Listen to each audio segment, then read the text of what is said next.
Halo semua, pernahkah muncul di pikiran kalian mengapa beberapa orang memiliki kesehatan yang lebih baik daripada orang lain dan mengapa penyakit tertentu lebih sering muncul di wilayah tertentu? Nah, semua itu jawabannya ada pada determinan sosial kesehatan.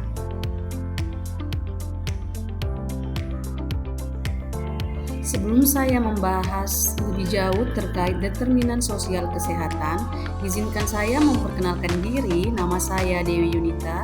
Saya mahasiswa Magister Kesehatan Masyarakat Universitas Mandala Waluya, Kota Kendari. Determinan kesehatan sosial adalah kondisi sosial, ekonomi, dan lingkungan yang mempengaruhi status kesehatan individu ataupun kelompok. Determinan ini mencakup berbagai faktor di luar faktor biologis atau genetik yang berperan dalam menentukan kesejahteraan dan kesehatan masyarakat.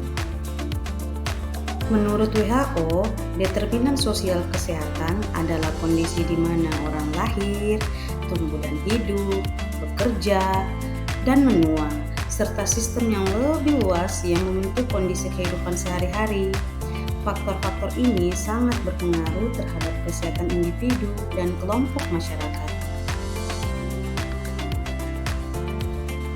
Mengapa determinan sosial kesehatan penting? Karena determinan sosial kesehatan mempengaruhi faktor sosial, ekonomi, dan lingkungan kesehatan individu ataupun masyarakat, serta determinan sosial kesehatan juga menentukan kualitas hidup seseorang jauh sebelum mereka membutuhkan layanan medis. Dengan memahami dan mengatasi faktor sosial ini, pemerintah dan masyarakat dapat menciptakan lingkungan yang lebih sehat, mengurangi kesenjangan kesehatan, serta meningkatkan kesejahteraan bersama.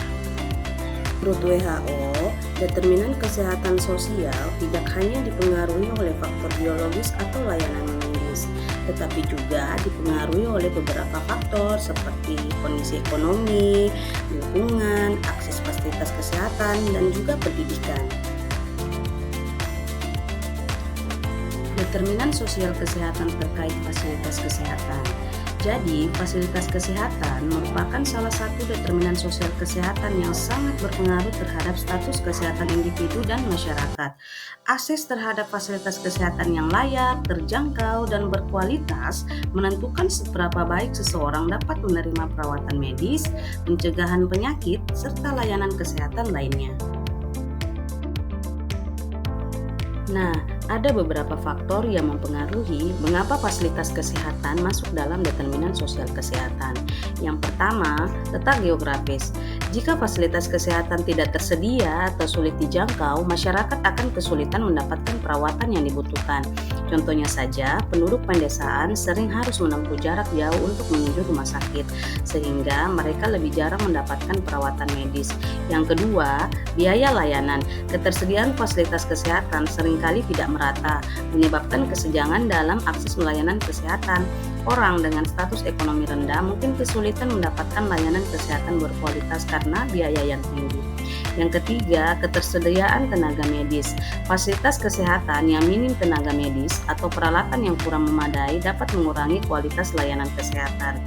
Contohnya saja, rumah sakit di daerah terpencil mungkin kekurangan dokter spesialis sehingga pasien harus dirujuk ke kota yang besar. Yang keempat, teknologi dan infrastruktur. Kurangnya fasilitas kesehatan dapat menyebabkan keterlambatan diagnosis dan pengobatan yang akhirnya meningkatkan angka kematian dan komplikasi penyakit. Determinan sosial kesehatan terkait dunia pendidikan. Pendidikan merupakan salah satu determinan sosial kesehatan utama yang sangat mempengaruhi kesehatan individu dan masyarakat di seluruh dunia. Pendidikan yang baik meningkatkan kesadaran akan kesehatan, mengurangi risiko penyakit, dan meningkatkan kesejahteraan sosial ekonomi seseorang. WHO menegaskan bahwa individu dengan tingkat pendidikan yang lebih tinggi cenderung memiliki gaya hidup lebih sehat, akses lebih ke layanan kesehatan, dan harapan hidup lebih panjang. Keterkaitan pendidikan dan kesehatan masyarakat. Menurut data Kementerian Kesehatan Republik Indonesia tahun 2020, 75,6% masyarakat yang berpendidikan SMA atau lebih tinggi memiliki pengetahuan yang baik tentang kesehatan masyarakat. sehingga pendidikan itu sangat berpengaruh terhadap kesehatan. Selain itu juga dapat meningkatkan kesadaran akan pola hidup sehat. Pendidikan mengajarkan seseorang tentang gizi, olahraga, kebersihan, dan pencegahan penyakit. Contohnya saja di negara maju, anak-anak diajarkan tentang pola makan sehat di sekolah sehingga tingkat kegemukan itu bisa dikendalikan. Selain itu juga dapat meningkatkan akses terhadap pekerjaan yang lebih baik. Pendidikan yang lebih tinggi membuka peluang kerja dengan pendapatan lebih tinggi sehingga seseorang dapat mengakses layanan kesehatan yang lebih baik. Lulusan perguruan tinggi cenderung memiliki asuransi kesehatan dan fasilitas medis yang lebih baik dibandingkan pekerja tanpa pendidikan formal. Sehingga ada beberapa solusi yang dapat kita ambil, yaitu peningkatan kesehatan masyarakat tidak hanya terletak di tangan tenaga kesehatan, tetapi juga pada berbagai pihak. Pemerintah memiliki peran penting dalam menyediakan akses terhadap pelayanan kesehatan, pendidikan, dan pekerjaan yang layak. Masyarakat juga harus berperan aktif dalam menjaga kesehatan dan lingkungan, serta membangun hubungan sosial yang positif. Dengan memahami determinan sosial kesehatan, kita dapat menciptakan masyarakat yang lebih sehat, sejahtera, dan berkelanjutan. Terima kasih sudah menonton, semoga bermanfaat.